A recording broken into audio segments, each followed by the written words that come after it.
जय येशु राजा, जय जय राजा नीके जय जय राजा नीके जय जय పాపకూపములో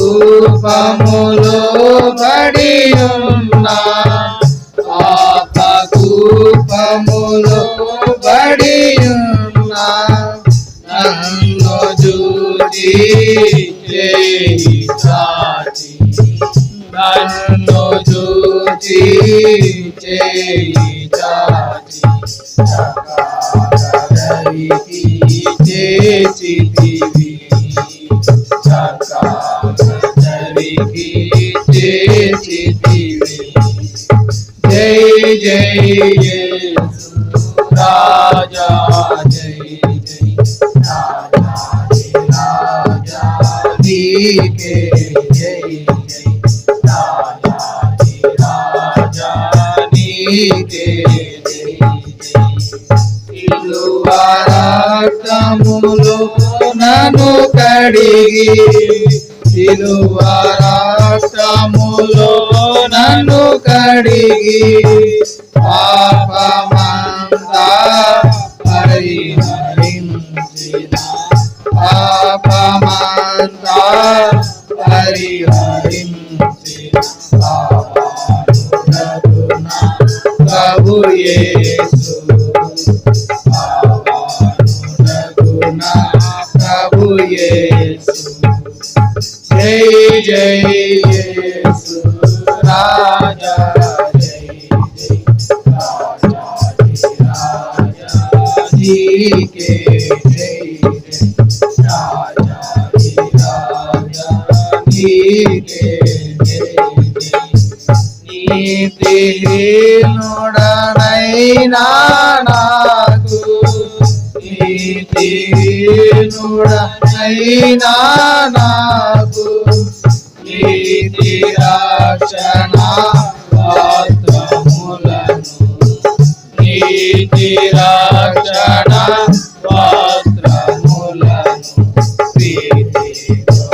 తగిన నీతి రాజా ప్రీతితో నొసగిన నీతి రాజా జై జై యేసు రాజా జై జై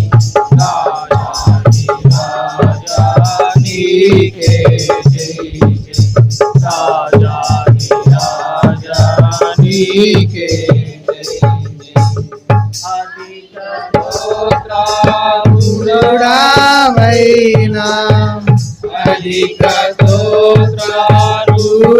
స్తోత్రముడవైనా ఆది అంతము లేని దేవా ఆది అంతము లేని దేవా యుగములకు నీకే జై జై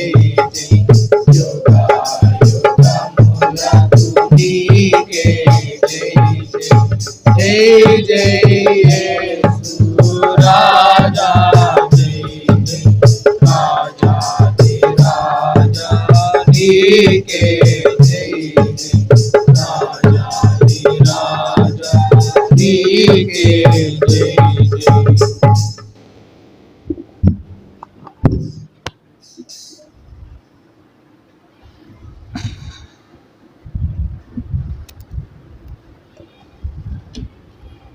ప్రభు యొక్క శరీరంలో రక్తంలో పాలు పొందక మునుపు మత్తయి సువార్త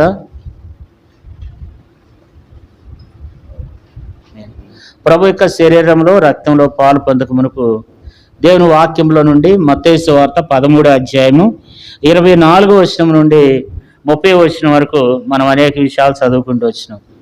ఇక్కడ యేసుక్రీస్తు ప్రభువారు అనేక విషయాలు ఆయన ఉపమాన రీతిగా చెప్తూ వచ్చినాడు. ఆయన ఉపమాన రీతిగా అనేక విషయాలు దేవుని వాక్యంలో చెప్తూ వచ్చినాడు. విత్తనముల గురించి కొన్ని మాటలు చెప్తూ వచ్చినాడు.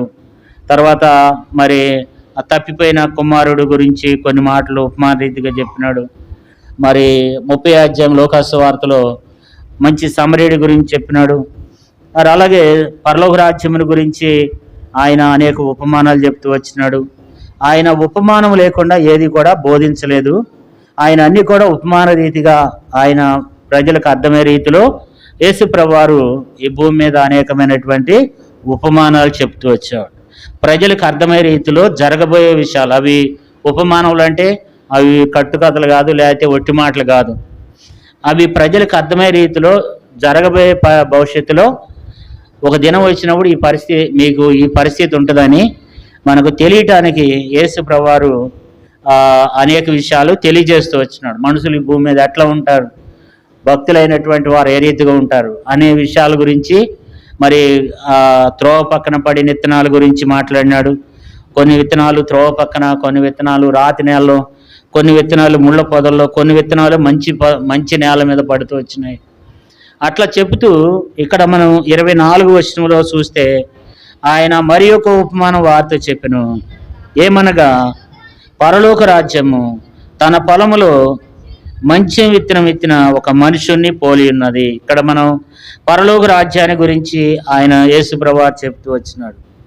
ఏం చెప్తూ వచ్చినాడంటే, ఆయన మరి ఒక ఉపమాన వార్త చెప్పినాడు. ఏంటంటే, పరలోక రాజ్యము తన పొలములో మంచి విత్తనం విత్తిన ఒక మనుషుని పోలి ఉన్నదని తెలియజేస్తూ వచ్చినాడు. తెలియజేస్తూ 25వ వచనంలో, మనుషులు నిద్రించుండగా అతని శత్రువు వచ్చి గోధుమల మధ్యన గురుగులు ఎత్తిపోతూ వచ్చి. కాబట్టి శత్రువు వచ్చి మనుషులు నిద్రపోతున్నప్పుడు మరి గోధుమల మధ్యలో గురుగులను ఎత్తిపోయినాడంట. గోధుమలకు ఆపోజిట్ ఏంటంటే ప్రతిదానికి ఒక డూప్లికేట్ ఉంటుంది అనమాట. అట్లాగే గోధుమల్లో కూడా డూప్లికేట్ విత్తనం ఉంది. అదేంటంటే గురుగులు. బైబిల్లో రాయబడింది ఏంటంటే గురుగులు గోధుమలు, లేదా గోధుమలు గురుగులు. దేవుడు ఈ లోకంలో నుండి మనల్ని ఏర్పరచుకొని ప్రత్యేకపరచుకొని దేవుడు మనలను నాటినాడు, మనల్ని ఏర్పరచుకున్నాడు, ఎన్నిక చేసుకున్నాడు. దేవుడు మనలను మంచి విత్తనములను మనల్ని నాటినాడు. దేవుడు నాటేటప్పుడు మంచి విత్తనాలే నాటినాడు. కానీ మంచి విత్తనాలు నాటిన తర్వాత మనుషులు నిద్రిస్తుండగా, దేవుడు నాటినాడు కానీ అక్కడ మనుషులు నిద్రిస్తుండగా అని రాయబడింది. అంటే ఆ పొలం ఎవరికి అప్పగించినారంటే దాసులకి అప్పగించినప్పుడు వాళ్ళు మనుషులు నిద్రించుండగా అతని శత్రువు వచ్చి గోధుమల మధ్యలో గురుగులను ఎత్తిపోయినాడు.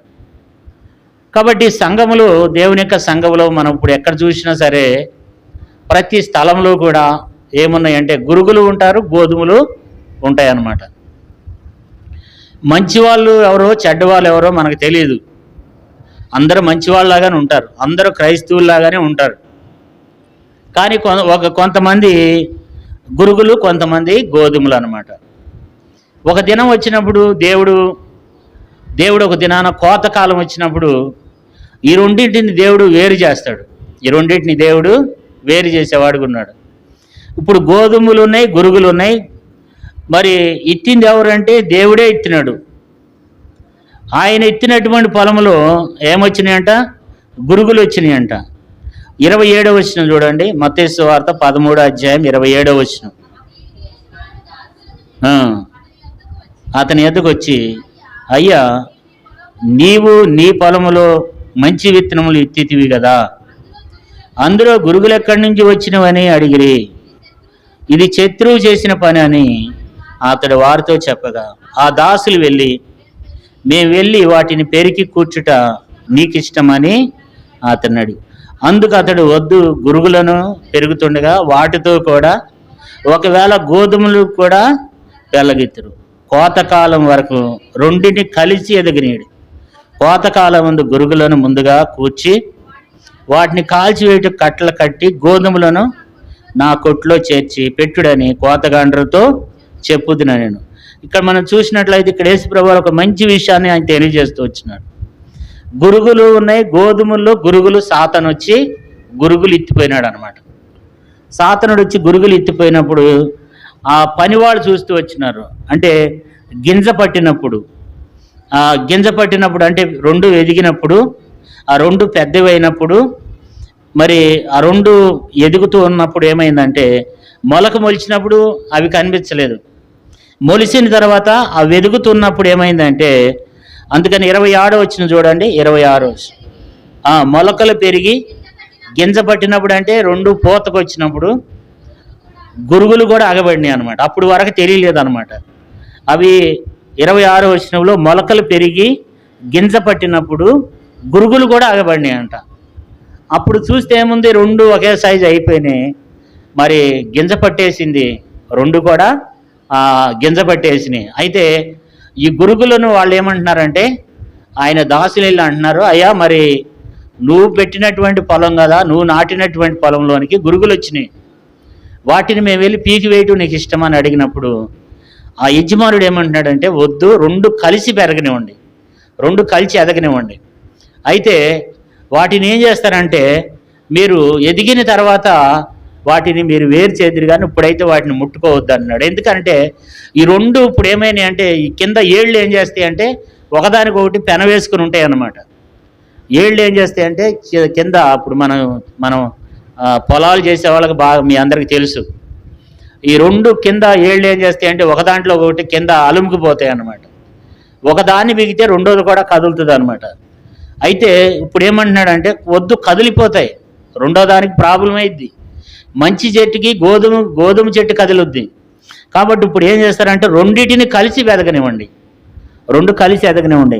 ఎదిగిన తర్వాత ఏం చేస్తారంటే, మరి అందుకే అన్నాడు, మరి రెండు కలిసి ఎదగనివ్వండి. 29 వచ్చిన చూడండి, అందుకు అతడు 29 అందుకు అతడు వద్దు, గురుగులు పెరుగుచుండగా వాటితో కూడా ఒకవేళ గోధుమలు కూడా పెళ్ళగింతురు, కోతకాలం వరకు రెండు కలిసి ఎదగనీయుడి. కాబట్టి ఇక్కడ ఏమన్నాడంటే రెండు ఉండనియండి. అందుకనే దేవుని సంఘంలో గురుగులు ఉంటారు, గోధుమలు ఉంటారు అన్నమాట. కానీ మనం ఏమనుకుంటామంటే ఎవరు గురుగులో ఎవరు గోధుమలో కూడా తెలియదు. అందరూ ఒకేలాగా ఉంటారు, అందరూ దేవుని వాక్యాన్ని పట్టుకుని వస్తారు, అందరూ బైబిల్ ఉంటుంది, అందరి దగ్గర పాటల పుస్తకాలు ఉంటాయి, అందరూ పాడతారు. కాబట్టి అందరూ దేవుని మందిరానికి వస్తారని, కానీ కొంతమంది గురుగులు ఉంటారు. ప్రతి సంఘంలో కూడా కొంతమంది ఏముంటారంట, గురుగులు ఉంటారనమాట. ఆ గురుగులు అనేవి ఏం చేస్తాయంటే అవి ఎంతో ఇతరులకు ఆటంకం కలగజేసేటువంటి గురుగులుగా ఉంటాయి అన్నమాట. పైకి మాత్రము వాళ్ళు కూడా ఎట్లా కనబడతారు, వాళ్ళు కూడా క్రైస్తవులాగానే కనబడతారు కదా. ప్రకటన గ్రంథం 3:9 చదవండి. ప్రకటన 3:9.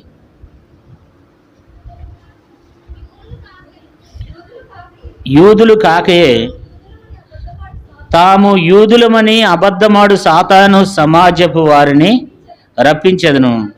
చాలా మనం ఇక్కడ చూస్తే యూదులు కాకయే తాము యూదులమని అబద్ధమాడు సాతాను సమాజపు వారు అంటే వాళ్ళు ఎవరు అంటే, మన భాషలో చెప్పుకోవాలంటే క్రైస్తవులు కాకయే మేము కూడా క్రైస్తవులమే అని చెప్పుకునేటువంటి సాతాను సమూహము.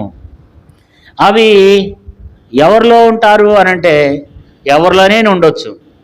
అది సేవకుల్లో ఉండొచ్చు, సంఘ పెద్దల్లో ఉండొచ్చు, విశ్వాసుల్లో ఉండొచ్చు, పిల్లల్లో కూడా ఉండొచ్చు, యవనస్తుల్లో కూడా ఉండొచ్చు.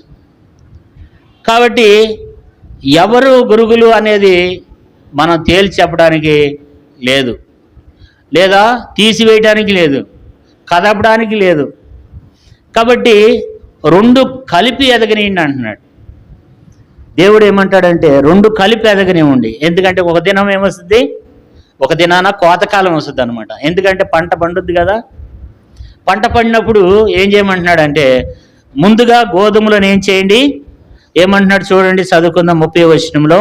కోతకాలం వరకు రెండును కలిసి ఎదగనీడి, కోతకాలం ముందు గురుగులను ముందుగా కూర్చి వాటిని కాల్చివేయడానికి కట్టలు కట్టి గోధుమలు నా కొట్లో చేర్చి పెట్టుడని కోతగాండ్రతో చెప్పుతున్నాను. కాబట్టి ముందుగా ఏం చేస్తారంటే కోత వచ్చినప్పుడు ముందుగా గోధుమలను వేరు చేయండి, గోధుమలను కొయ్యండి. గోధుమలను కోసిన తర్వాత వాటిని నా కొట్లో చేర్చండి. తర్వాత వీటిని మీరు ఏం చేస్తారు, వీటిని కట్టలు కట్టి వీటిని కాల్చివేయండి, వీటిని కాల్చివేయండి అంటున్నాడు. చెప్పిన తర్వాత వాళ్ళకి సరిగా అర్థం కాలేదనుకుంటా. వాళ్ళకి అర్థం కాకపోతే తర్వాత వ్యక్తిగతంగా అడిగారు. 36 వచనం చూడండి, 36 వచనం. అప్పుడు ఆయన జనసమూహములను పంపివేసి ఇంటిలోనికి వెళ్ళగా ఆయన శిష్యులు ఆయన వద్దకు వచ్చి, పొరవలోని గురుగులను గూర్చిన ఉపమాన భావము మాకు తెలియచెప్పమనిది. అందుకు ఆయన ఇట్లనెను, మంచి విత్తనము విత్తినవాడు మనిషి కుమారుడు, పొలము లోకము, మంచి విత్తనములు రాజ్య సంబంధులు, దుష్టులు గురుగులు ఎవరి సంబంధులు అంట? దుష్టుల సంబంధులు. వాటిని విత్తిన శత్రువు అపవాది, కోత ఎగుసమర్తి, కోత కొయ్యవారు దేవదూతలు. గురుగులు అలాగూ కూర్చబడి అగ్నిలో కాల్చబడును, అలాగనే యుగసమాప్తి యందు జరుగును. మనిషి కుమారుడు తన దూతలను పంపును, వారు ఆయన రాజ్యంలో నుండి ఆటంకములకు సకలమైన వాటిని దుర్నీతి పరులను సమకూర్చి అగ్నిగుండంలో పడవేతురు. అక్కడ ఏడుపును పొండుగొరుగుటయుండును. అప్పుడు నీతిమంతులు తమ తండ్రి రాజ్యంలో సూర్యుని వలె తేజరిల్లుదురు. ఇక్కడ వాళ్ళకి అర్థం కాని విషయాలు ఏం చేసేవాళ్ళండి యేసుప్రభు శిష్యులు? మరలా వ్యక్తిగతంగా అడిగేవాళ్ళు అనమాట. అందరు జన సమూహం అంతా వెళ్ళిపోయిన తర్వాత, ప్రభా మాకు ఈ విషయం అర్థం కాలేదని అడిగినప్పుడు ఆయన మరలా ఏం చేసేవాడంటే ఇంకా లోతైన విధానంలో వారికి అర్థమయ్యే రీతిలో చెప్తూ వచ్చినాడు. కాబట్టి ఇప్పుడు వాళ్ళు అడుగుతూ వచ్చినారు, అయ్యా మరి ఆ యొక్క గురుగులు గోధుమలు గుర్చినటువంటి ఉపవాహన భావం మాకు తెలియచెప్పు, మాకు కొంచెం అది ఇంకా అర్థం కాలేదంటే ఆయనకి ఇంకా చక్కగా వాళ్ళకి ఏం చేస్తూ వచ్చినాడంటే అర్థమయ్యే రీతిలో చెప్తూ వచ్చినాడంట.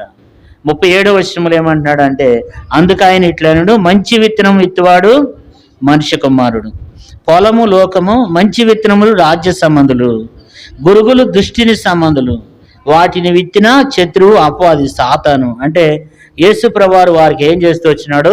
పూర్తిగా వారికి తెలియచేస్తూ వచ్చినాడు అనమాట. గురుగులు ఎవరు, గోధుమలు ఎవరు అనే విషయాన్ని తెలియచేస్తూ వచ్చినాడు.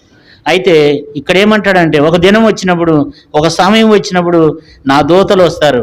నా దూతలు వచ్చి వారిని ఏం చేస్తారంటే సకలమగు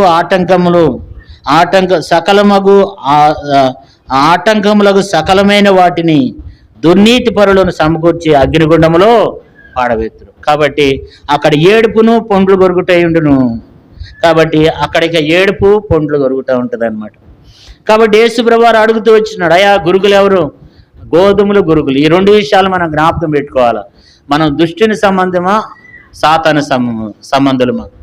దుష్టుని సంబంధం అంటే ఎవరు? సాతాను సంబంధులు, సాతాను కార్యాలు నెరవేర్చేవాడు. మరలా ఆదివారం వెళ్ళిర్రు అనుకోండి, మరలా ఆదివారం వరకు మనం ఎవరి కార్యాలు నెరవేరుస్తున్నామో మనం జ్ఞాపకం పెట్టుకోవాలి.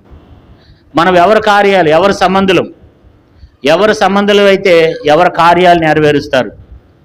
ఆదివారం మనం చర్చి ఇచ్చిపెట్టంగానే మన ఇంటికి మనం వెళ్ళిపోయిన తర్వాత మనం ఎవరి యొక్క ఉద్దేశాలు మనం నెరవేరుస్తున్నాం? దుష్టుడి కార్యాలు జరిగించేవాళ్ళు దుష్టుల సంబంధి, దేవుని కార్యాలు జరిగించేవాళ్ళు దేవుని సంబంధులు.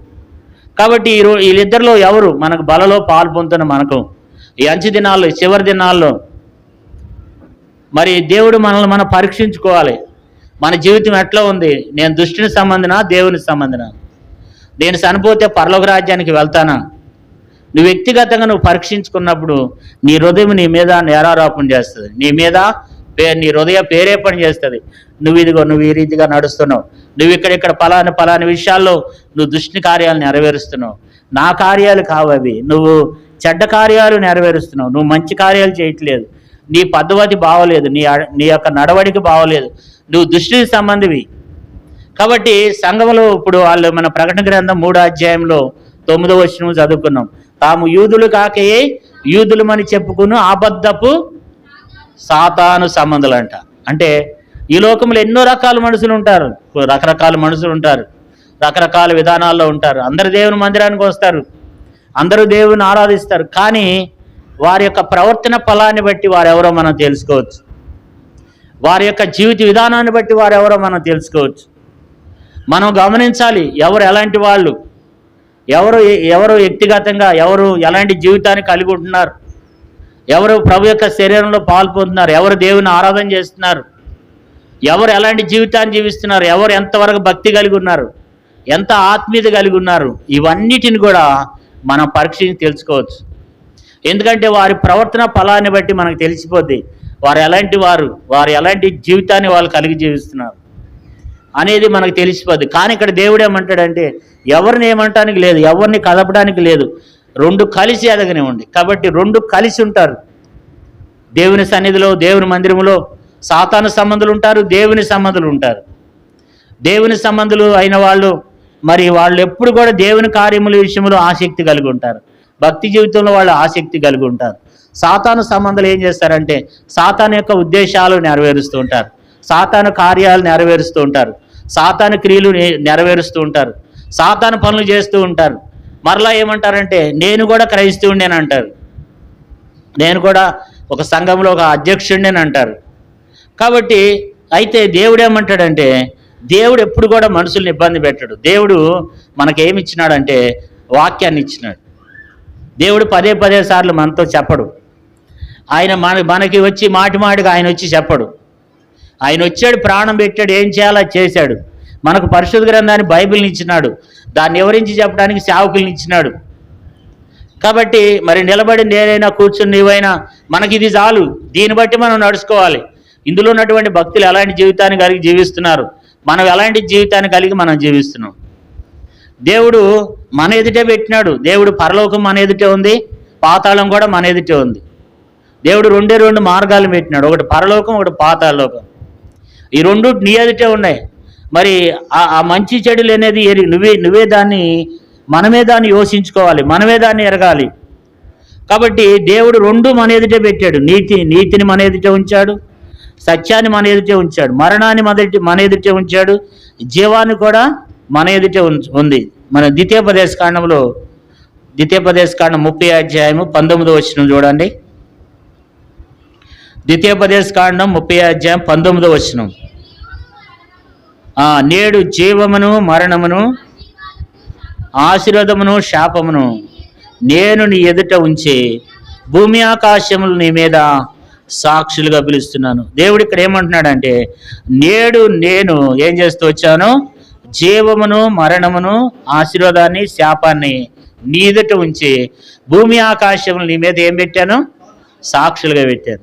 ఇదిగో నువ్వు చేసే పనులన్నీ భూమి చూస్తుంది, నువ్వు చేసే పనులన్నీ ఆకాశం చూస్తుంది. నువ్వు ఇంకెక్కడికి వెళ్ళలేవు, నువ్వు ఆకాశం కింద ఉన్నావు, భూమికి పైన ఉన్నావు. నువ్వు చేసేవి ఎవరు చూసినా చూడకపోయినా నువ్వు చేసే కార్యాలన్నీ ఎవరు చూస్తారు, భూమి చూస్తుంది. నువ్వు చేసే కార్యాలన్నీ ఆకాశం చూస్తుందంట కదా. ఒక ఇద్దరు అన్నదమ్ములు ఉన్నారంట, గతంలో కూడా చెప్పిన చిన్న ఉదాహరణ జ్ఞాపకం చేస్తాను. జరిగిన విషయం ఇది, జరగదు కాదు. ఇద్దరు అన్నదమ్ములు ఉంటే ఆ ఇద్దరు అన్నదమ్ములు కలిపి 4 ఎకరాలు ఉందంట. అన్న ఏం చేశాడంటే ముందే వెళ్ళిపోయినాడు, పొలం వెళ్ళిపోయి పొలంలో పనిచేస్తూ అన్నకు ఒక ఆలోచన వచ్చిందంట. అన్నకి ఏం ఆలోచన వచ్చిందంటే మా తమ్ముడు లేకుండా చేస్తే ఈ 4 ఎకరాల పొలం నాది అవుద్దని తనకు ఒక ఆలోచన వచ్చిందంట.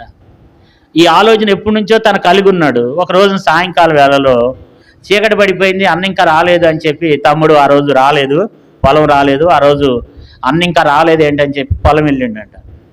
పొలం వెళ్తే అన్న మరి ఆ పొలంలో టాటర్ చేత దుక్కు దున్నిచ్చిండంట. ఇక అక్కడ లేట్ అయిపోయింది అనమాట. అన్న పొలంలో ఉన్నాడు, తమ్ముడు వెళ్ళాడు అనమాట. వెళితే అన్న ఆలోచన కలిగి ఉన్నాడు కదా, ఏంటన్నా ఇంకా రాలేదంటే ఇప్పుడు దాకా టాటర్ మరి అంతా దమ్ము చేసి వెళ్ళింది, అందుకే చీకటి పడిపోయిందిరా, మరి ఇప్పుడు కొంచెం వెన్నెలుగా వస్తుంది కదా, నువ్వేం చేస్తావంటే కొంచెం పని ఉంది దీన్ని చేయరా, నేను పొద్దున్న చేసి అలసిపోయాను, కొంచెం చేయి వెళ్ళిపోదాం అన్నాడంట. తమ్ముడు ఆ పని చేయడానికి వంగినప్పుడు వెనక నుంచి అన్న అతన్ని తల మీద గట్టిగా కొట్టి, పారతో గట్టిగా కొట్టి తనను చంపేస్తున్నాడంట. తన మీద ఎక్కువ కూర్చుని గొంతు పిసికేస్తుంటే ఆ బురదలో తల దిగిపోతూ తమ్ముడు ఏం చెప్పినాడంటే, అరే ఇప్పుడు నన్ను చూస్తున్నావు కానీ ఒక దినాన నువ్వు తీర్పులోనికి వస్తావు, నిన్నెవరు చూస్తున్నారు, నిన్ను చంద్రుడు చూస్తున్నాడు. ఇప్పుడు ఆ రోజు బాగా వెన్నెలుగా వస్తుందంట, నిన్ను చంద్రుడు చూస్తున్నాడు, నువ్వు తప్పించుకోవాలి, ఒక దినాన్ని నువ్వేం చేస్తావంటే నువ్వు శిక్షణ అనుభవిస్తావు అన్న, నన్ను చంపుతున్నావు నువ్వు అన్నాడు. అయినా సరే వినకుండా ఆ తమ్ముని చంపేసి ఆ పొలంలోనే లోతుగా గోవుతో వేసి పాతి పెట్టేసి ఎవ్వరికి తెలియకోకుండా ఇంటికి వెళ్ళిపోయినాడు. మరి మీ తమ్ముడు ఏడంటే ఏమో మాకు తెలవదా, ఈ రోజంతా పొలం కూడా రాలేదు, వాడు ఎక్కడికో విజయవాడ అని వెళ్ళాడు, ఎక్కడికో వెళ్ళాడు, వాడు రాలేదు, తిరిగి రాలేదు, నాకు తెలియదు అని. రోజులు గడిచిపోతున్నాయి, సంవత్సరాలు గడిచిపోతున్నాయి. ఒక రోజునంట ఎండాకాలంలో మంచం వేసుకుని మేడ మీద పడుకున్నాడంట. పడుకుంటే ఆ రోజు వెన్నెలు కాస్తుందంట. వెన్నెలు కాస్తుంది, చక్కటి వెన్నెలు కాస్తుంటే ఆ చంద్రుడిని చూసినప్పుడు వీడికి తమ్ముడు అన్న మాటలు జ్ఞాపకం వచ్చినాయి అంట. జ్ఞాపకం వచ్చి పకపక నవ్వుకుంటున్నాడంట. అప్పుడు భార్య అందంట, ఏంటయ్యా పకపక నవ్వుతున్నావు, అసలు ఎందుకు నవ్వుతున్నావు చెప్పు అంటే, వాడు ఎందుకు నవ్వుతున్నాడంటే, మా తమ్ముడు ఏమన్నాడు, అరే నీకు నాకు ఈ చంద్రుడే సాక్షి అన్నాడు, కాబట్టి ఇప్పుడు ఎవరు నన్ను చూడలేదు, ఆ రోజున అన్నాడు ఎన్నిళ్ళు చూస్తుంది నీ జాగ్రత్త అన్నాడు, ఎన్నిళ్ళని అన్యాయం చేయగలదు అనుకుని వాడు నవ్వుకుంటున్నాడు. భార్య వచ్చింది, ఏంటి నువ్వు ఎందుకు నవ్వుతున్నావు నాతో చెప్పమంది. అప్పుడు ఆ వ్యక్తిని బాగా ఆమె ఇది విడిచిపెడతలే, అసలు నువ్వు ఎందుకు చెప్పావు, ఎందుకు నవ్వుతున్నావు నాకు చెప్పమని చెప్తే, భార్య అనే కదా అని రహస్యం చెప్పిండంట. మా తమ్ముడిని నేనే చంపేసినాను, వాడిని చంపేసినప్పుడు వాడు అన్నాడు వెన్నెల సాక్షుడు అన్నాడు, అందుకని నాకు ఆ మాట జ్ఞాపకం వచ్చి, పిచ్చోడు ఆ మాట అంటే నాకు జ్ఞాపకం వచ్చి నేను నవ్వుతున్నానే అని చెప్పిండంట. ఒక రోజున బాగా తాగొచ్చి భార్యను కొడుతున్నాడంట. భార్యను కొడుతుంటే భార్య ఏం చేస్తుందంటే ఇళ్ళమ్మటే పరిగెత్తి అలవాటు అంట. కొంతమంది ఏం చేస్తారంటే భర్త కొడుతుంటే పెద్ద పెద్ద కేకలు వేస్తారనమాట. ఒక దెబ్బ వేస్తే చాలు వాళ్ళు ఏం చేస్తారు, పెద్ద పెద్ద కేకలు వేసేస్తారు. కొంతమంది ఇళ్ళమ్మటే పరిగెత్తే ఆడవాళ్ళు కూడా ఉన్నారు కొంతమంది. కాబట్టి ఈయన ఏం చేస్తున్నాడు, ఆమె వెంబటే పడుతున్నాడు. ఆమె ఏమంటుందంటే, ఇదిగో వాళ్ళ తమ్ముడిని చంపినట్టు నన్ను కూడా చంపుతాడు అంటుందంట. అసలు వాళ్ళ తమ్ముడిని చంపటం ఏంటని చెప్పి విచారణ చేసి ఎవరో ఉంటారు కదా, కేసు పెడితే విషయం తెలిసింది. శిక్ష తప్పించుకున్నాడా, తప్పించుకోలే. అంటే దేవుడు ఏమంటాడంటే ఇక్కడ మరి ద్వితీయోపదేశ కాండం 30:19 దేవుడు కూడా మన ఎదుట ఏముంచినాడు, నేడు జీవమును మరణమును ఆశీర్వాదాన్ని శాపాన్ని నేను నీ ఎదుట ఉంచి భూమి ఆకాశములు నీ మీద ఏం చేశాను, సాక్షులుగా ఉంచి ఉన్నాను. నేను నీ మీద భూమిని ఆకాశమును సాక్షులుగా ఉంచాను. కాబట్టి ఒక దినాన అవి చూస్తాయి, ఒక దినాన అవి సాక్ష్యం చెప్తాయి. దేవుడు కూడా మనల్ని చూస్తున్నాడు, మనం ఎట్లా జీవిస్తున్నాం ఈ లోకంలో. దేవుడు మన ఎదుట జీవాన్ని ఉంచినాడు, మరణాన్ని ఉంచినాడు. జీవం అంటే పరలోక రాజ్యం, మరణం అంటే పాతాళలోకం. దేవుడు ఆశీర్వాదాన్ని ఉంచాడు, శాపాన్ని ఉంచాడు. నువ్వు ఈ భూమి మీద దేవునికి ఇష్టంగా ఉండి దేవుని కార్యాలు నెరవేరుస్తూ నువ్వు నిజమైన క్రైస్తవుడిగా ఉంటే, నువ్వు ఒక గోధుమ గింజలాగా ఉంటే దేవుడు నిన్ను ఆశీర్వదిస్తాడు. లేదా నువ్వు దుష్టుని సంబంధిగా ఉంటే నువ్వు శాపగ్రస్తుడివే, నువ్వు శాపగ్రస్తురాలువే. కాబట్టి మరి మనకు దేవుడు ఉంచినాడు, ఆ రీతిగా ఉంచినాడు. మనకి బైబిల్ ఉంది, మనకి ఏం కావాలి ఇంకా, మనకు బైబిల్ ఉంది, బైబిల్ వాక్యాలు ఉన్నాయి, బైబిల్లో అనేక మంది భక్తులు జీవితాలను మనం చూస్తున్నాం. చూసి కూడా మనం ఇంకా గురుగుల్లాగా ఎవరైనా ఉంటే, అంటే ఇక్కడ గురుగులు ఉన్నారని నేను చెప్పటంలా, ఇక్కడ గురుగులు లాంటి వాళ్ళు ఉన్నారని నేను చెప్పటం. ఒకవేళ ఉన్నారేమో, ఉంటే కనుక మనం ఏం చేయాలండి, పరీక్షించుకోవాలి. దేవుడు ఏమంటున్నాడు, గురుగులు ఎవరు గోధుమలు ఎవరు, ఒక దినాన్ని నేను ఏం చేస్తాను, ఒక దినాన్ని నేను పరీక్షిస్తాను. ఒక దినాన్ని ఒక దినాన్ని నేను పరీక్షించి నేను కట్టలు కడతాను. సంఘంలో కూడా దేవుని బిడ్డలారా మరి అనేకమైనటువంటి రకరకాల వ్యక్తులు ఉంటారు. వారిలో భక్తులు ఎవరు, వారిలో మంచివాళ్ళు ఎవరు అని విమర్శించడానికి మనకు లేదు. కానీ దేవుడు ప్రతి వారిని కూడా దేవుడు ఏం చేస్తాడు చెప్పండి, దేవుడు తీర్పులోనికి తీసుకుని వస్తాడు. ఒక దినమున క్రీస్తు న్యాయపీఠం ఎదుట మనం నిలబడాల్సినటువంటి ఆస్కారం ఏర్పడుతుంది అనమాట. ఒక దినాన మనం ఏం చేయాల్సి వస్తుంది, ప్రతి ఒక్కరం కూడా ఏం చేయాలి, క్రీస్తు న్యాయపీఠం ఎదుట నిలబడాలి. అప్పుడు మంచివారెవరో చెడ్డవారెవరో దేవుడు చూస్తాడు. అప్పుడు చెడ్డ కార్యాలు చేసేవారిని దేవుడు మరి నరకానికి తీసుకుని వెళ్తాడు. మంచి కార్యాలు చేసుకునేవాడు వారిని దేవుడు పరలోకంలో చేరుస్తాడు కదా. ఇక్కడ కూడా మనం చూసినప్పుడు ఈ యొక్క గురుగులు గోధుమలు ఈ రెండు ఉన్నాయంట. దేవుడు ఏమంటున్నాడంటే లేదు రెండు కలిసి పెరగనివ్వండి. తన దగ్గర ఉన్న దాసులు అంటున్నారు, అయ్యా మరి గురుగులను మనం పీకి వేద్దామా, గోధుమలను ఉంచేసి గురుగులన్నిటిని మనం కలుపు తీద్దామంటే దేవుడు అంటున్నాడు లేదు నువ్వు ఎప్పుడు వచ్చినావు, నువ్వు చూసింది ఎప్పుడు చూసావు, నువ్వు గింజ పట్టినప్పుడు చూసావు. ఇప్పుడు గింజ పట్టిన తర్వాత మనం వాటిని కదపలేము, కాబట్టి గోధుమలు కదిలిపోతాయి. కాబట్టి రెండు కలిసి పెరగనివ్వండి. అయితే ఒక దినము ఆ సమయం వచ్చినప్పుడు నేను ఇవేం చేస్తానంటే వాటిని వేరుపరుస్తాను అంటున్నాడు. దేవుని యొక్క చాట దేవుని చేతిలో ఉంటుంది. మత్తయి సువార్తలో 3వ అధ్యాయం మత్తయి సువార్త 3వ అధ్యాయము, మత్తయి సువార్త 3వ అధ్యాయము 12వ వచనం. ఆయన చేట ఆయన చేతిలో ఉన్నది, ఆయన తన కళ్ళమును బాగా శుభ్రం చేసి గోధుమలను కొట్టులో పోసి ఆరని అగ్నితో పొట్టును కాల్చివేయనని వారితో చెప్పాను. కాబట్టి దేవుని చేతిలో ఒక చాట ఉంది. దేవుడు తూర్పోత పడతాడు దేవుడు. కాబట్టి తప్పలేదు, అవి గురుగు లేదు, గోధుమ లేదు, ఒక దినం దేవుని దగ్గరికి వెళ్తుంది. ఈ లోకంలో మనం ఎంతో భక్తుల్లాగా మనం నటన చేయొచ్చు, లేకపోతే మనం కూడా ఒక గొప్పవారిలాగా, మనం కూడా ఒక మరి గొప్ప వ్యక్తులంగా, మనం కూడా ఒక క్రైస్తవులంగా మనం జీవించవచ్చు. కానీ దేవుని దగ్గరకు వచ్చినప్పుడు దేవుడు ఒక దినాన విడిచిపెట్టడు. ఒక దినాన మరి దేవుడు తీర్పులోనికి తీసుకుని వస్తాడు. ఒక దినాన మనం ఏం చేయాలంట, మనం క్రీస్తు న్యాయపీఠం ఎదుట మనం నిలబడాల్సి వస్తుంది అనమాట. దేవుడు ఒక దినాన వేరు చేస్తాడు. ఇప్పుడు బాగానే ఉంటాం. ఇప్పుడు గోధుమలు ఎవరో గురుగులు ఎవరో మనకు తెలియదు. ఇప్పుడు ఎవరు ఎలాంటి వారు అనేది మనకు తెలియదు. అందరూ ఒకే రీతిగా ఉంటారు. వాళ్ళు కూడా ఎంతో నీతిమంతులుగా, ఎంతో యథార్థవంతులుగా ఉన్నట్లు ఉంటారు, ఎంతో పవిత్రులుగా ఉన్నట్టు ఉంటారు, ఎంతో మంచివారుగా కనబడుతూ ఉంటారు. కానీ ఎవరు ఎలాంటి వారు అనేది దేవుడు ఒక దినాన ఏం చేస్తాడంట, యుగ సమాప్తి అందు దేవుడు మరి వేరుపరిచేవాడుగా ఉన్నాడు. ఏమంటున్నాడంటే 30వ వచనం చూస్తే, కోతకాలం వరకు రెండు కలిసి ఎదగనీయడి, కోతకాలం అందు గురుగులను ముందుగా కూర్చి వాటిని కాల్చివేయటకు కట్టలు కట్టి గోధుమలను నా కొట్టులో చేర్చి పెట్టుడని కోతగాండ్రతో చెప్పింది. కాబట్టి గోధుమలను నా కొట్టులో వేర్చుకుంటా, అయితే ఆ యొక్క గురుగులు ఏం చేస్తానంట, కాల్చి వేస్తారంట. కాబట్టి ఒక దినం వచ్చినప్పుడు గోధుమలేవో గురుగులేవో దేవుడు అక్కడ ఏర్పరుస్తాడు. అరే నువ్వు గురుగురా, నువ్వెంతో ఆటంకరంగా ఉన్నావు, నువ్వు దుష్టుని సంబంధమని దేవుడు ఒక దినాన్ని ఏం చేస్తాడు, యుగ సమాప్తి యందు. ఇప్పుడైతే మరి మనం కూడా గురుగాని తెలిసి కూడా కొంతమంది ఎట్లుంటారు, గోధుమలాగానే ఉంటారు, క్రైస్తవులాగానే ఉంటారు కదా. ఇప్పుడు మనం ప్రకటన గ్రంథం 3వ అధ్యాయం 9వ వచనం చదువుకున్నాం. వారు యూదులు కాకే యూదులని చెప్పుకును అబద్ధపు సాతాను సమూహం వారు యూదులు కాదంట, కానీ యూదులని చెప్పుకుంటారంట. వాళ్ళు యూదులు కాదంట, కానీ నేను కూడా యూదుడినే అంటే వాళ్ళు క్రైస్తవులు కాదు. కానీ అనేక మంది ఏం చేస్తారంటే నేను కూడా క్రైస్తవుడిని అంటారు, నేను కూడా క్రైస్తవుడిని. కానీ వారి ప్రవర్తన ఫలాన్ని బట్టి ఒక దినాన్ని మనం తెలుసుకోవచ్చు.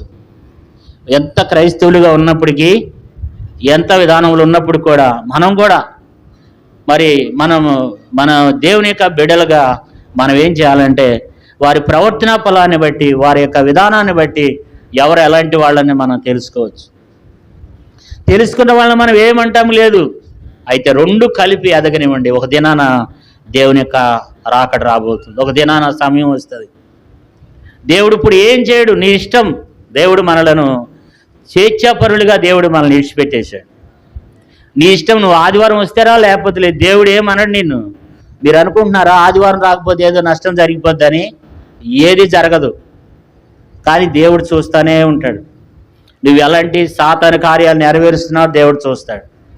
నువ్వు ఆదివారం మందిరానికి రాకపోయినా దేవుడేమన్నాడు, 2 వారాలకు రాకపోయినా దేవుడేమన్నాడు, 3 వారాలకు ఒకసారి వచ్చినా, నెలకొకసారి వచ్చినా దేవుడేమన్నాడు. నీ మీదకేమి నష్టమేమి తీసుకురాడు. ఆదివారం నువ్వు పనికి వెళ్ళినా దేవుడేమన్నాడు ఇప్పుడు.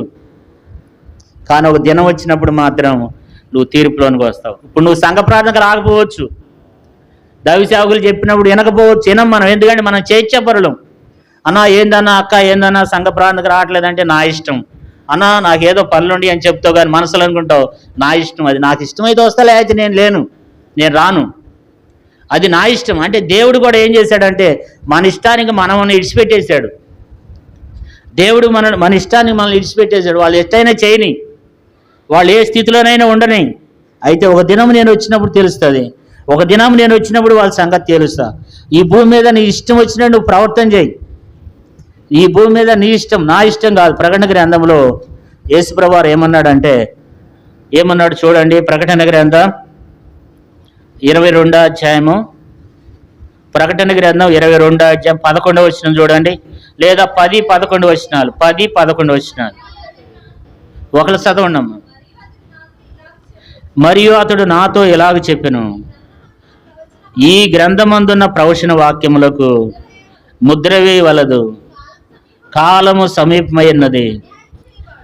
అన్యాయం చేయవాడు ఇంకాను అన్యాయమే చేయనిమ్ము, అపవిత్రుడైన వాడు ఇంకాను అపవిత్రుడిగానే ఉండనిమ్ము, నీతిమంతుడు ఇంకాను నీతిమంతుడిగానే ఉండనిమ్ము, పరిశుద్ధుడు ఇంకాను పరిశుద్ధుడిగానే ఉండనిమ్ము. ఇదిగో త్వరగా వచ్చుచున్నాను, వాని వాని క్రియల చొప్పున ప్రతి వానికి ఇచ్చుటకు నేను సిద్ధపరిచిన జీతము నా యొద్దన ఉన్నది. కాబట్టి ఇక్కడ ఏమంటున్నాడంటే, మరి ఎవరు ఇష్టం వచ్చినట్టు వాళ్ళు ఉండనండి. నువ్వు సంఘ ప్రార్థనకు రాకపోయినా ఎవరు అడిగేవాళ్ళు లేరు, గొలుసు ప్రార్థనకు రాకపోయినా ఎవరు అడిగేవాళ్ళు, అసలు నువ్వు వచ్చినా పర్లేదు రాకపోయినా పర్లేదు. నీ తోటి విశ్వాసులు అడుగుతారు, లేకపోతే సేవకులు అడుగుతారు, వాక్యం ద్వారా హెచ్చరిక చేస్తారు, అంతే. నిన్ను ఎవ్వరు ఏది కాదనరు, నీ మీదకి దేవుని శిక్ష కూడా రాదు. శిక్ష వస్తే మనం అట్లా ఎందుకు చేస్తాం? ఎందుకంటే దేవుని యొక్క భయం అనేది మనలో లేదు. మనకి ఇష్టమైతే వస్తాం, మన ఇష్టం. ఇప్పుడు ధనవంతుడు కూడా, బైబిల్లో ధనవంతుడు లాజరు ఉన్నారు. ఆ ధనవంతుడు ఎట్లా జీవించాడు? దేవునికి ఇష్టం వచ్చినట్టు జీవించాడా? ఏమన్నాడు? నా కుమారుడా, నీ జీవిత కాలంలో నీకు ఇష్టం వచ్చినట్టు జీవించావు కదా. లూకాసు సువార్త 18వ అధ్యాయము చూడండి, ఆ మాట చదువుకుందాం. అంటే ఆ వ్యక్తి ఎవరు ఇష్టం వచ్చినట్టు జీవించాడు? 16వ అధ్యాయం, లూకాసు సువార్త 16వ అధ్యాయము 19వ వచనం. ధనవంతుడు ఒకడు ఉండెను, అతడు ఊదా రంగు బట్టలను సన్నపునార వస్త్రములు ధరించుకుని ప్రతిదినము బహుగా సుఖపడేవాడు. అంటే ఇతడు ఏం చేస్తూ వచ్చినాడంటే తనకిష్టం వచ్చినట్లు జీవించాడు. 25వ వచనం చూడండి. అందుకు అబ్రహాము, కుమారుడా, నీవు నీ జీవిత కాలమందు నీకిష్టమైనట్టు సుఖాన్ని అనుభవించితివి, అలాగనే లాజరు కష్టమును అనుభవించినని జ్ఞాపకం చేసుకును. ఇప్పుడైతే వాడు ఇక్కడ నెమ్మది పొందుతున్నాడు, నువ్వు వేతన పరుచున్నావు. కాబట్టి ఇక్కడ ఏమంటున్నాడంటే, నా కుమారుడా, నీవు నీ జీవితంలో నీకిష్టమైనట్లు సుఖాన్ని, నీకు ఇష్టం వచ్చినట్లు జీవించవు. మన ఇష్టం వచ్చినట్టు జీవించవచ్చండి ఈ భూమి మీద. నీ ఇష్టం నీకు ఇష్టం వచ్చినట్లు జీవించు, అంతే. నిన్నెవ్వరు ఏదనేవాళ్ళు లేరు, అన్నా సరే ఎవరు నిన్నేం చేయలేరు. కానీ ఒక దినాన దేవుడు, ఒక దినాన మనల్ని యుగ సమాప్తి అనేది ఒక దినం ఉంది అన్నమాట. అప్పుడు మాత్రం తప్పించుకోలేము. అప్పుడు దేవుడు అడుగుతాడు, నేను ఏర్పరచుకుని నేను రక్షించుకుంటే నువ్వు ఎవరి కార్యాలు నెరవేర్చినావు, ఎవరి ఉద్దేశాలు నెరవేర్చినావు.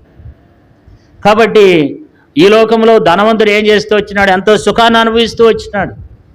మనం ఎవరితో మనం కలిసి ఉంటామో, ఎవరి స్వభావం కలిసి ఉంటామో వాళ్ళతో మనం ఉంటాం.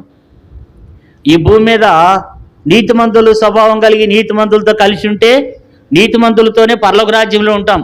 దుష్టులతో సహవాసం చేస్తూ దుష్టులతో కలిసి ఉంటే దుష్టులుండే చోట కూడా మనం ఉంటాం. కాబట్టి ఈ లోకంలో మనం జీవించే సహవాసాన్ని బట్టి రేపు తీర్పు తీర్చబడుతుంది.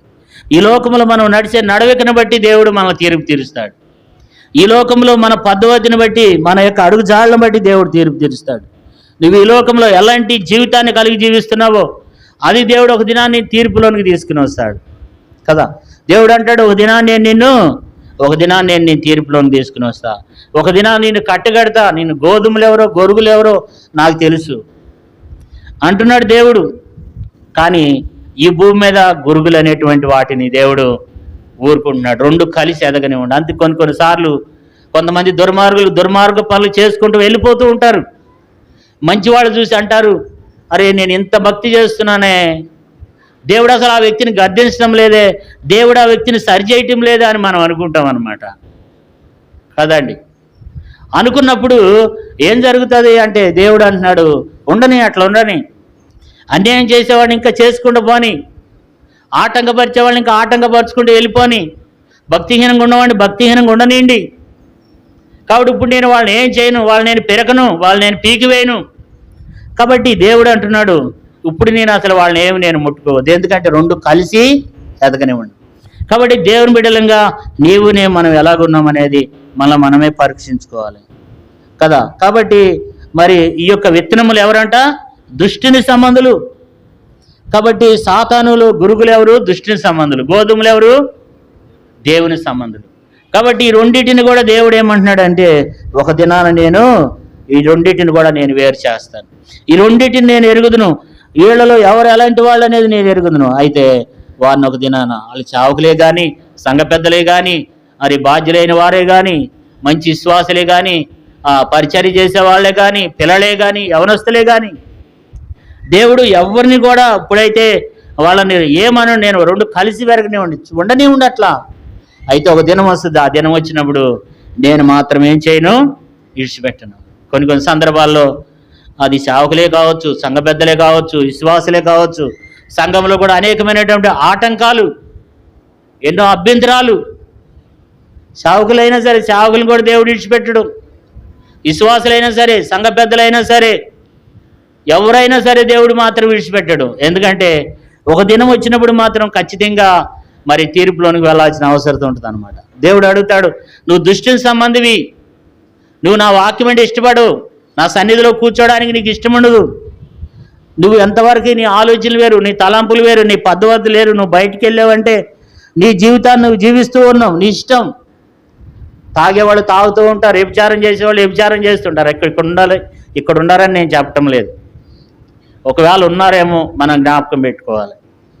ఒకవేళ ఇప్పుడు మన చేనుకి ఎందుకు మనం మందు కొడుతున్నాం, పక్క చేనుకి తెగులు వచ్చిందనుకో, మన చేనుకి కూడా మందు కొట్టాలి, లేకపోతే ఆ తెగులు మనకు కూడా వస్తుంది అనమాట. కాబట్టి ఇక్కడ కూర్చుని మనం అందరం మంచివాళ్ళమే, మంచివాళ్ళమే అనుకుందాం. ఒకవేళ మనలో కూడా అలాంటి స్వభావం ఉందేమో, ఒకవేళ అలాంటి జీవిత విధానం మనలో ఉందేమో, ఆ గురుగులుగా ఉండేటువంటి ఇతరులను ఆటంకపరిచేటువంటి గురుగులుగా మనం ఉన్నామేమో. గురుగులు ఏం చేస్తాయంట, ఆటంకపరుస్తాయంట. ఇక్కడ ఏం రాయబడింది చూడండి, చదువుకుందాం దేవుని వాక్యంలో. మత్తయి సువార్త 13వ అధ్యాయము, మత్తయి సువార్త 13వ అధ్యాయం 41వ వచనం చదువుకుందాం. మనిషి కుమారుడు తన దూతలను పంపును, వారు ఆయన రాజ్యములో నుండి ఆటంకములకు సకలమైన వాటిని దుర్నీతి పనులను సమకూర్చి అగ్నిగుండములో పడవేతురు. కాబట్టి ఈ లోకంలో ఆటంకపరులను సకల విధం ఆటంకాలకు సకమలిగమైనటువంటి వాటిని, దుర్నీతి పరులను పైకి నీతిమంతులుగా కనబడుతూ లోపలేమో భయంకరమైన క్రూరత్వాన్ని కలిగి, తోడేలు జీవితాన్ని కలిగి ఒకవేళ ఉన్నట్లయితే మనం ఏం చేయమంటే మనం తప్పించుకోలేమన్నమాట. దేవుడు ఒక దినాన ఏం చేస్తాడంట, పరలోక రాజ్యము ఒక దినాన ఏముందంట, చేపలు పట్టే వల. మనం చేపలు పడతాం కదా, చేపలు పట్టినప్పుడు వలలో ఏం పడతాయి, కొన్ని పాములు పడతాయి ఒక్కోసారి, లేకపోతే వ్యర్థమైనవన్నీ పడతాయి అన్నమాట. కొన్ని దయ్యపు చేపలు కూడా పడతాయి, లేకపోతే కొన్ని ముళ్ళ చేపలు పడతాయి, లేకపోతే కొన్ని గురకలు పడతాయి. అయితే చేపలు బట్టి అతను ఏం చేస్తాడు, అన్నీ తీసేసుకుని సంచులు వేసుకుంటాడా, వేసుకోడు. మంచి వాటిని సంచులు వేసుకుంటాడు. మిగతా వాటిని ఏం చేస్తారు, మొన్న విజయవాడలోనంట పెద్ద కుప్ప పోసేసి చేపలన్నింటినీ పెద్ద కుప్ప పోసి నొప్పి పెట్టి అంటించినారు. అంటే ఏంటి ఆ చేపలంటే అవి దైపు చేపలు అంటాయి. అవి మంచి చేపలన్నింటినీ తినివేస్తున్నాయి అంట. వాటన్నిటిని మొన్న యూట్యూబ్లో వచ్చింది. వాటన్నిటిని పెద్ద కుప్ప పోసి వేరి వాటన్నిటిని కాలబెడుతున్నారు. అంటే దేవుడు కూడా ఏం చేస్తాడంట, పరలోక రాజ్యం దేన్ని పోలుందంటే వలను పోలుందంట. చూడండి చదువుకుందాం, 47వ వచనం, మత్తయి సువార్త 13:47. మరియు పరలోక రాజ్యము సముద్రంలో వేయబడి నానా విధములైన చేపలను పట్టిన వలని పోలి ఉన్నది. అది నిండినప్పుడు దాన్ని దరికి లాగి కూర్చుండి మంచి వాటిని గంపలలో చేర్చి చెడ్డ వాటిని బయట పడవేదురు. అలాగే యుగ సమాప్తివందును జరుగును. దేవదూతలు వచ్చి నీతిమంతుల్లో నుండి దుష్టులను వేర్పరిచి వీరిని అగ్నిగుణములో పడవేతును. అక్కడ ఏడుపును పండ్లు కొరుకుతూ ఉండును. కాబట్టి అక్కడ ఏముంటుందంట, ఏడుపును పండ్లు కొరుకు ఉంటుందంట. కాబట్టి బల్ల పాలు పొందుతున్న మరి నీవునే మనం కూడా, లేదా మరి బలలో పాలు పొందకపోయినా సరే, ఇక్కడ కూడి ఉన్నటువంటి నిలబడి నాతో కూర్చున్న నీతో మనం ఎవరి సంబంధులము, మనము దుష్టుని సంబంధమా, దేవుని సంబంధులమా? ఈ రెండు విషయాలు మనం పరీక్షించుకొని ప్రభు శరీరంలో రక్తంలో మనం పాలు పొందాం. ఈ రెండిటిలో ఏది మనం కలిగి ఉంటున్నామో దాన్ని మనం ఏం చేయాలంటే పరీక్షించుకోవాలి. మనం ఈ రెండిట్లో మనం దుష్టి సంబంధులుగా ఉన్నామా, లేకపోతే నీతిమంతులుగా ఉన్నామా? నీతిమంతులు ఎక్కడుంటారంట? నీతిమంతులను దుష్టులను దేవుడు ఏం చేస్తాడు? వేరుపరుస్తాడంట. చూడండి 49వ వచనాన్ని మరొకసారి చదువుకుందాం. అలాగే యుగ సమాప్తి యందు జరుగును, దేవదూతలు వచ్చి నీతిమంతుల నుండి దుష్టులను వేరుపరుస్తారు. దుష్టులు ఎవరు, నీతిమంతులు ఎవరంటే ఒక దినాన దేవునికి తెలుసు. దేవుడు ఏం చేస్తాడు? దుష్టులను నీతిమంతులను వేరు చేస్తాడు. ఈ లోపల దుష్టులు వాళ్ళు చేయాల్సిన కార్యాలు వాళ్ళు చేస్తూ ఉంటారు, నీతిమంతులు వాళ్ళు చేయాల్సిన కార్యాలు వాళ్ళు చేస్తూ ఉంటారు. కాబట్టి అరే ఈ వ్యక్తి ఎంత భయంకరమైన జీవితాన్ని జీవిస్తున్నాడే, దేవుడు ఆ వ్యక్తిని ఏమంటం లేదే, ఏం చేయటం లేదే. ఇప్పుడు మనం చూస్తూ ఉన్నాం, సేవకుల విషయాల్లోనే అనుకుందాం. ఇప్పుడు ఆ సంఘంలో ఆయనే ధనవంతుడు. కొన్ని సంఘాల్లో సేవకులే ధనవంతులు, వచ్చే విశ్వాసుల కంటే కూడా. చెప్పండి, సేవకులే ధనవంతులు. ఎందుకంటే వాళ్ళ కార్లు, వాళ్ళకి మంచి మంచి బిల్డింగులు, కోట్ల ఆస్తి ఉన్నటువంటి సేవకులు ఉన్నారు ఈ లోకంలో. అలాగే సరైనటువంటి వస్త్రాలు లేనటువంటి వాళ్ళు, సరైనటువంటి విధానం లేని వాళ్ళు, కనీసం 10,000తో బతికేటువంటి సేవకులు కూడా ఈ లోకంలో ఉన్నారు. కాబట్టి తన కొరకు వేలకు వేలు సంపాదించుకునేటువంటి సేవకులు కూడా ఉన్నారు. లేదా భయంకరమైనటువంటి నగలు పెట్టుకుని, లేకపోతే విస్తారమైన అలంకారం ధరించుకుని వాక్యాలు బోధించే సేవకురాలు కూడా ఉన్నారు. కాబట్టి మనం వాళ్ళని చూసి చాలాసార్లు అనుకుంటాం, మనం ఇంత చేస్తున్నాం, ఇంత ప్రార్థన చేస్తున్నాం, ఇంత నీతిగా ఉన్నాం, మనకు కనీసం సరైనటువంటి వాహనం లేదు ఏంటి, సరైనటువంటి వస్త్రాలు లేవేంటి, మళ్ళీ వాళ్ళు ప్రార్థన చేస్తే స్వస్థతలు జరుగుతాయి, శరీరం అంతా నగలు పెట్టుకుంటారు, రకరకాల అలంకారం ధరించుకుంటారు. వాళ్ళు బాగు చేస్తే టచ్ అంటే 1000 మంది పడిపోతారు. మరి మనం అంటే పట్టలేదేంటి? కొన్నిసార్లు అలాంటి బాధ కూడా కలుగుద్ది నిజమైన సేవకులకి. లక్షలు సంపాదిస్తున్నారు వాళ్ళు, కాలేజీలు నడుపుతున్నారు, అనాథ ఆశ్రయాలు నడుపుతున్నారు, మంచిదే. కొన్ని వాళ్ళ పేరు మీద కొన్ని కోట్లు ఆస్తుంది. ఆ పాస్టర్ గారే ధనవంతుడు ఆ విశ్వాసుల మీద. మరి అలాంటి వారిని కూడా దేవుడు క్షమిస్తున్నాడు ఏంటి అంటే, ఒక దినం వస్తుంది వాళ్ళు అంటారంట, దేవా నీ పేరు మీద ఏం చేస్తాం, మేము అద్భుతములు చేసినాం, నీ పేరు మీద మేము దయాలు నిలగొట్టాం, నీ నామాన్ని మేము ప్రకటించినాం, మీ నామాన్ని బట్టి మేము దయాలు నిలగొట్టినాం అంటే, అప్పుడు ఆయన ఏమంటాడు? అక్రమ చేయవారులారా నా యొద్ద నుండి మీరెవరో నాకు తెలియదు, మీరెవరో నాకు తెలీదు. బుద్ధిగల కన్యకల విషయంలో కూడా దేవుడు అంటాడు, మీరెవరో నాకు తెలీదు. బుద్ధిగల కన్యకలు, బుద్ధి లేని కన్యకలు. బుద్ధిగల కన్యకలు ఏం చేశారు? పెండ్లి కుమారుడు వచ్చినప్పుడు వెళ్ళిపోయారు వాళ్ళు. బుద్ధి లేని కన్యకల విషయంలో అన్నాడు, బుద్ధి లేని కన్యకలారా మీరెవరో నాకు తెలియదు. కాబట్టి ఒక దినం దేవుడు వస్తాడు, ఒక దినాన దేవుని సమయం వస్తుంది, ఒక దినాన క్రీస్తు న్యాయపీఠం ఎదుట మనం నిలబడినప్పుడు దేవుడు మనలను వేరు చేస్తాడు. ఎవరు మంచివాళ్ళు, ఎవరు భక్తిపరులు, ఎవరు నీతిమంతులు, ఎవరు అనీతిమంతులు అనేది ఒక దినాన దేవుడు మనల్ని ఏం చేస్తాడు? ఒక దినాన దేవుడు వేరుపరుస్తాడు, ఒక దినాన వేరు చేస్తాడు. అయితే అప్పటిదాకా రెండు కలిసి ఎరగనివ్వండి. ఆటంకాలు పరిచే వాళ్ళు ఉంటారు, దేవుని పరిచర్య బలంగా జరిగించే వాళ్ళు ఉంటారు, మరి దేవుని పనిలో ఎంతో సమర్పణ కలిగిన వాళ్ళు ఉంటారు, దేవుని పని కొరకై ముందుకు వచ్చే వాళ్ళు ఉంటారు, అదే కోణంలో దేవుని పరిచర్యను పాడు చేసే వాళ్ళు కూడా ఉంటారు. కానీ దేవుడు ఏమంటాడంటే ఎదగనివ్వండి. మరి సంఘాల్లో ఎట్లుంటారు? అన్ని కూడికలకు వచ్చే వాళ్ళు ఉంటారు, భారం కలిగి ప్రతిదానికి వచ్చే వాళ్ళు ఉంటారు. ఒక్కొక్కరు ఆదివారం పోయి మళ్ళీ ఆదివారం దాకా కనిపించరు, అయినా సరే దేవుడు వారిని క్షమిస్తే ఏం కాదు వాళ్ళకి. మీరు కావాలంటే చూడండి, ఆదివారం మనకి పని మానేసి, ఆదివారం చర్చి మానేసి పనికి వెళ్ళండి, ఏం కాదు. కానీ ఒక దినాన దేవుడు ఏం చేస్తాడంట? క్రీస్తు న్యాయపీఠం ఎదుట అది మంచివే కానీ. చూడండి, ఒక మాట చదువుకుందాం. 2 కొరింథీ 5వ అధ్యాయము 2 కొరింథీ 5వ అధ్యాయము 10వ వచనం. 2 కొరింథీ 5:10.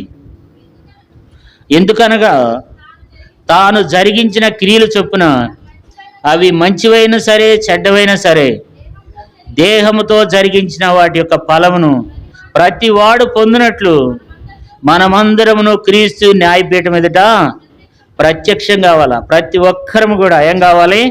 క్రీస్తు న్యాయపీఠం ఎదుట మనం ప్రత్యక్షం కావాలా.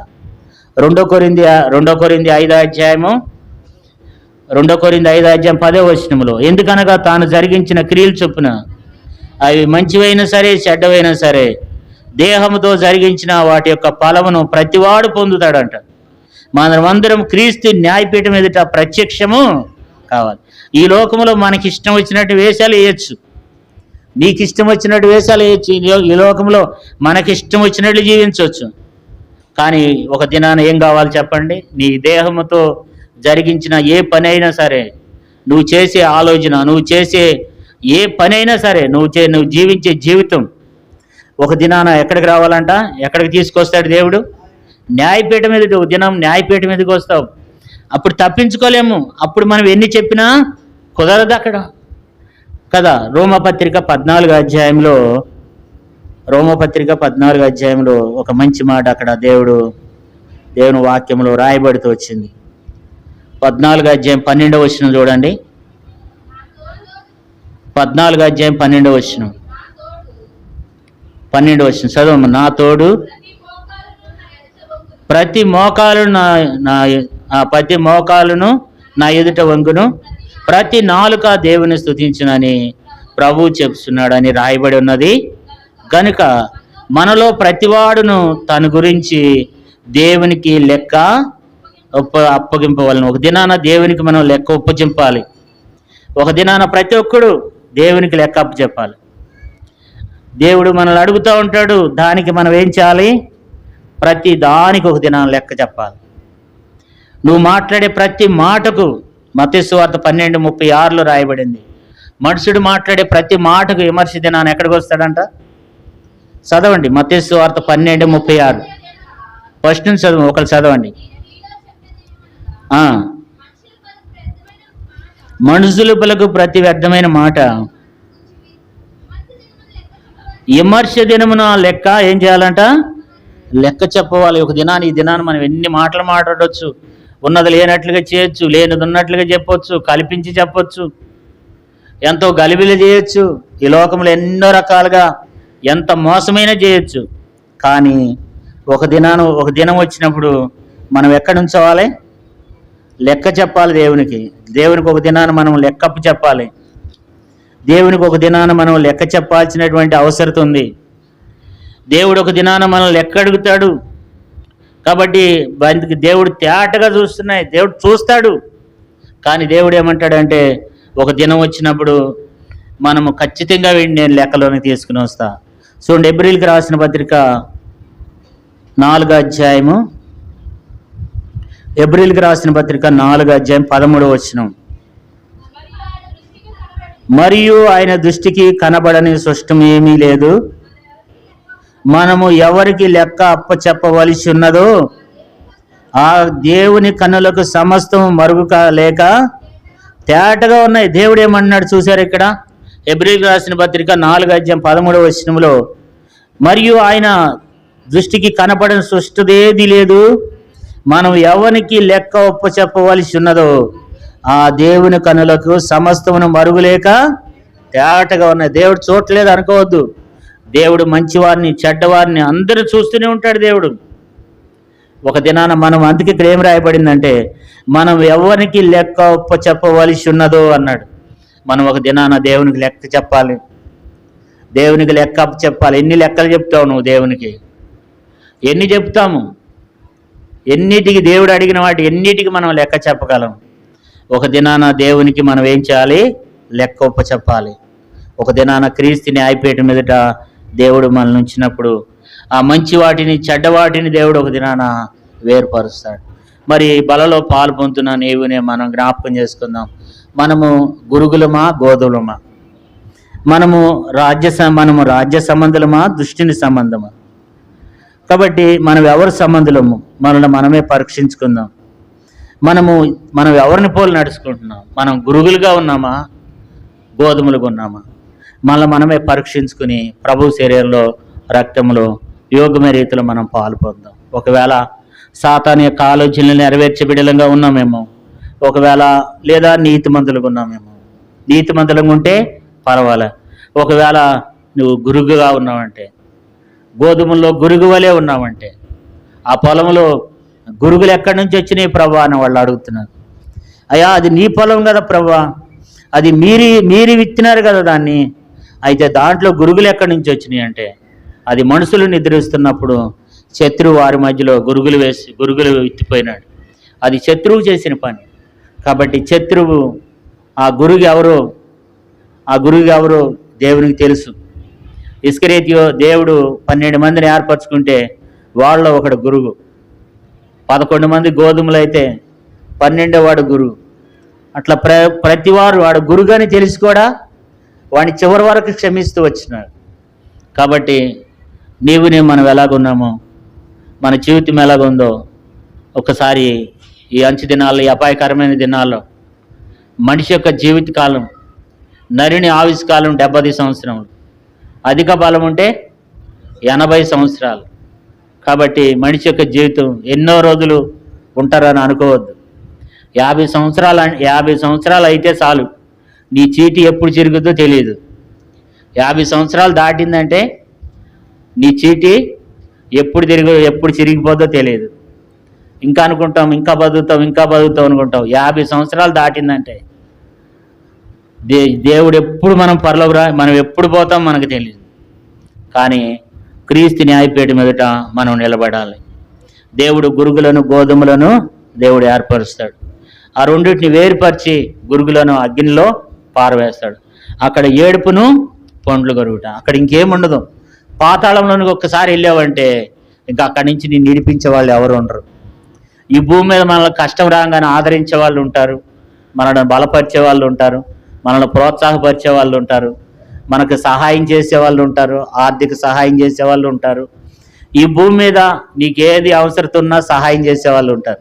ఒక్కసారి పాతాళంలోకి వెళ్ళావంటే అక్కడ ఆదరించే వాళ్ళు ఉండరు.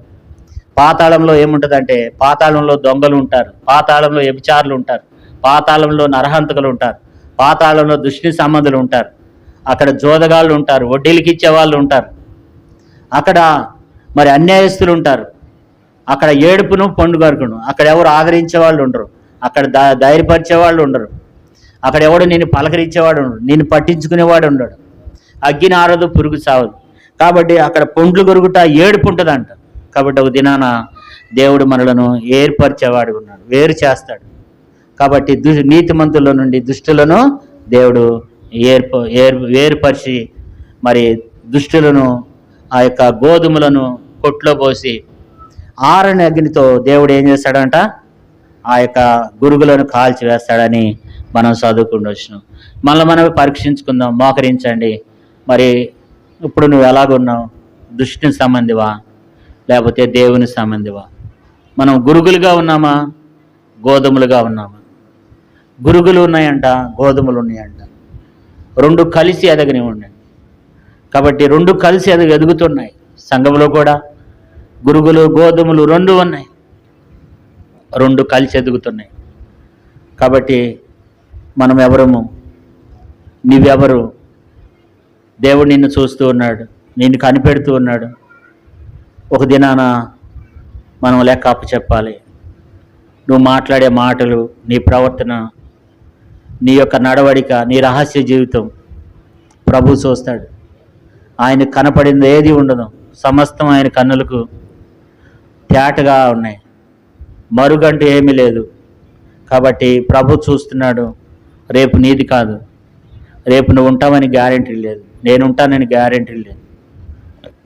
ఈ దినాన మనం సిద్ధపడాలి. ఈ దినాన మనం పరీక్షించుకోవాలి. మనం గురుగులుగా ఉన్నామా గోధులుగా ఉన్నామా? మనం దేవుని సంబంధులమా దుష్టుల సంబంధులమా?